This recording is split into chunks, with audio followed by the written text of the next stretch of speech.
राधे राधे प्यारे भक्तों, शाम सदाशिव चैनल में आप सभी का स्वागत है। आज हम आपके लिए लेकर आए हैं श्री धर्मराज व्रत कथा। एक समय की बात है, मैनी परायण के शस्त्रों सोनक आदि ऋषिगण परम श्रद्धा के साथ प्राणों के धर्मज्ञ सूत जी महाराज से पूछने लगे, भगवान आपके मुखारविंद से धर्मराज जी की कथा, उसका विधान महात्मा सुनना चाहते हैं, सो अब आप कृपा से सुनाइए। सूत जी बोले, हे ऋषियों, आप लोगों ने मनुष्य के कल्याण की कामना से मुझसे यह पूछा है। आज मैं आप लोगों को धर्मराज जी की कथा सुनाता हूँ। सारे तीर्थ तथा व्रत करने से तथा नाना प्रकार के दान देने वाले मनुष्य भी जिसके उद्यापन के लिए बिना सुख भागी नहीं हो सकते। इस विषय में आप लोगों ने इस लोक में सुख आगे स्वर्ग सुख प्राप्ति के लिए धर्मराज जी का श्रेष्ठ कथा कहूँगा। आप लोग विश्वास रखकर श्रवण करें। पूर्व काल की बात है, राजा ब्रह्मवाहन महाउदयपुर में राज्य करते थे। राजा बड़ा धर्मात्मा, दयालु तथा गो ब्राह्मण अतिथियों का पूजक था। उसके राज्य में हरिदास नामक वाला महाविद्वान श्रेष्ठ ब्राह्मण था। उसकी पत्नी भी बहुत सुशील और धर्मवती थी, जिसका नाम गुणवती था। हरिदास विष्णु सेवक बड़ा तपस्वी था। तदनुसार उसकी पत्नी भी भगवान की भक्त और पतिव्रता थी। उसके प्राय सभी प्रसिद्ध देवता भी व्रत के लिए, परंतु धर्मराज अर्थात धर्मराज नाम से प्रभु की सेवा कभी नहीं थी। वह गणेश के, चंद्रमा से, हरतालिका तथा देवियों के, राम जन्म, जन्माष्टमी, शिवरात्रि, शिव के सभी व्रत किया करती थी। बड़ी श्रद्धा से उसको सदा एकादशी व्रत करनी चाहिए करती हुई यथाशक्ति दान भी देती रहती थी। अतिथि सेवा से कभी विमुख नहीं रही। इसी प्रकार धर्म परायण होते हुए वह वृद्ध अवस्था में मृत्यु को प्राप्त हुई। धर्माचरण के अनुसार यमदूत उसे आदर पूर्वक धर्मराज के पुर में ले गए। दक्षिण दिशा में पृथ्वी के कुछ ऊपर तद अंतरिक्षित धर्मराज का बहुत बड़ा नगर है, जो पापी लोगों को भयदायक है। धर्मराज का पुर 1000 योजन का है। वह चौकोर तथा उसके चारों ओर है। वह नाना प्रकार के रत्नों से शोभ्यमान है। उसमें कई मनुष्य पुण्य भोगने को गए निवास कर रहे हैं। स्थान स्थान पर गीत सुनाई दे रहे हैं और बाजे बजा रहे हैं। उस नगर में 7 कोट हैं, जिसके बीच में महासमुद्र धर्मराज जी की मंदिर है। वह रत्नों से बना है और अग्नि बिजली बाल सूर्य के समान चमक रहा है। उसके दरवाजे की पौड़ियां स्फटिक मणि की हैं, हीरे की कड़ियां और आंगन चमक रहा है। उसके मध्य में अनुपम सुंदर सिंहासन धर्मराज भगवान विराजमान है। उसके पास चित्रगुप्त का स्थान है, जो मृत प्राणियों के पाप पुण्य का लेखा भगवान धर्मराज को सुनाया करते हैं।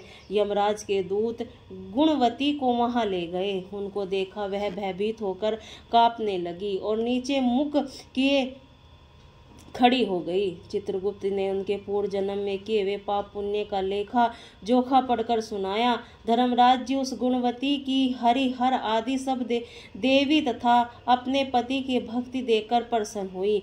कुछ उदासी भी उनके मुखमंडल पर छलकती हुई गुणवती को दिखाई दी। धर्मराज जी की उदास देखकर गुणवती ने निवेदन किया, हे प्रभु, मेरी समझ में मैंने कोई दुष्ट कृत्य नहीं किया, फिर भी आप उदास क्यों हैं? उसका कारण बतलाइए। धर्मराज जी ने कहा, हे देवी, तुमने वर्तावर्ती सब देवी को संतुष्ट किया है, परंतु मेरे नाम से तुमने कुछ भी दान पुण्य नहीं किया।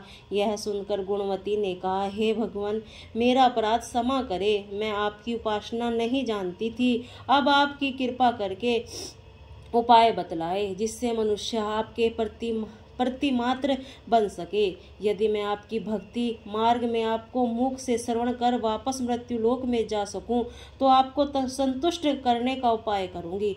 धर्मराज ने कहा, सूर्य भगवान को उत्तरायण में जाने दो तो महापुण्यवर्ती मकर संक्रांति आती है। उस दिन से मेरी पूजा शुरू करनी चाहिए। इस प्रकार साल भर मेरी कथा सुने और पूजा करे। इससे कभी नागा नहीं करे। आपातकाल आने पर भी मेरे धर्म से इस 10 अंगों का पालन करे। धरती यज्ञ लाभ संतोष क्षमा यम निगम द्वारा मन को वंश में करना, किसी भी वस्तु को नहीं चुराना, मन में पर स्त्री ही या पर पुरुषों को बचाए, यानी मन में शुद्धि और शारीरिक शुद्धि, इंद्रियों के वंश में रहना, बुद्धि की पवित्रता यानी मन में बुरे विचार न आने देना, शास्त्र विद्या का स्वाध्याय यानी पाठ पूजा कथा श्रवण व्रत रखना और तदनंतर दान पुण्य करना, सत्य बोलना, सत्य ही व्यवहार तदनुसार दान पुण्य करना और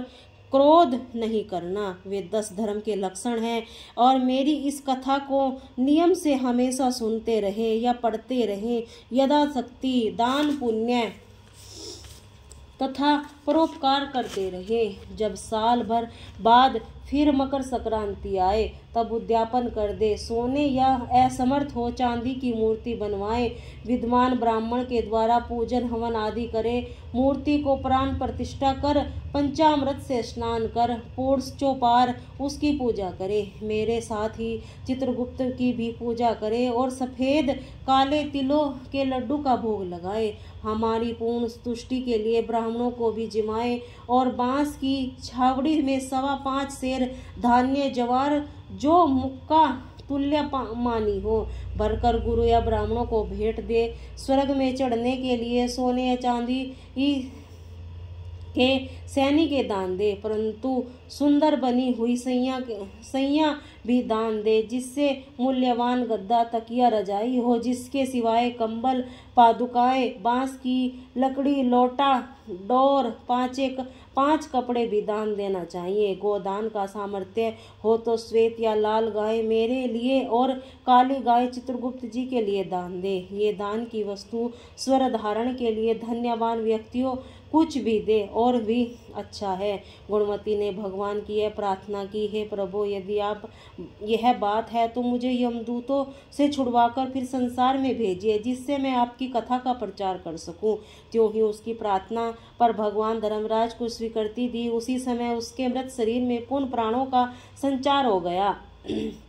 उसके पुत्रादि कहने लगी, बड़ी प्रसन्नता है कि हमारी माताजी मरकर भी जिंदा हो गई। उसके अंतरंत गुणवती ने अपने पति पुत्रादि को ये सारी बातें कही। धर्मराज ने मनुष्य के कल्याण के लिए कही है, खुद में यह व्रत शुरू कर दिया। मकर संक्रांति से ही उसको प्रतिदिन धर्म जी की पूजा तथा आरंभ कर दी। स्वर्ग जाने के लिए दान पुण्यादि धर्म आरंभ कर दिए। इसी प्रकार गुणवती साल भर से धर्म कथा सुनकर धर्म के 10 अंगों का पालन कर मृत्यु उपचार स्वर्ग में पहुंची। देवताओं ने उसका आदर किया, वह सदा स्वर्गीय भोगों को भोगती रही। सूत जी महाराज सोनकदी ऋषियों से कहा, हे मुनियों, जिस घर में स्त्री या पुरुष धर्मराज व्रत कथा को श्रद्धा से प्रतिदिन पढ़ते या सुनते हैं वे दुखों से मुक्त हो जाते हैं। इससे कुछ भी संयम की बात नहीं है। मृत्यु काल में यमदूत जो लेने आते हैं वह भी उसको आदर पूर्वक ले जाते हैं।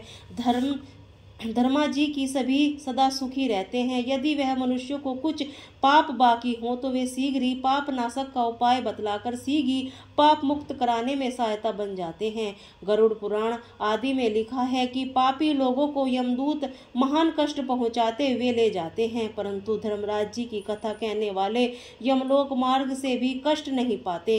वे पापी शीघ्र ही स्वर्ग तथा अपवर्ग मोक्ष तक प्राप्त हो जाते हैं। अति श्री शेर पुराणों व्यवस्थ खड़े धर्मराज जी भाषा संपूर्ण। बोलिए राधे राधे।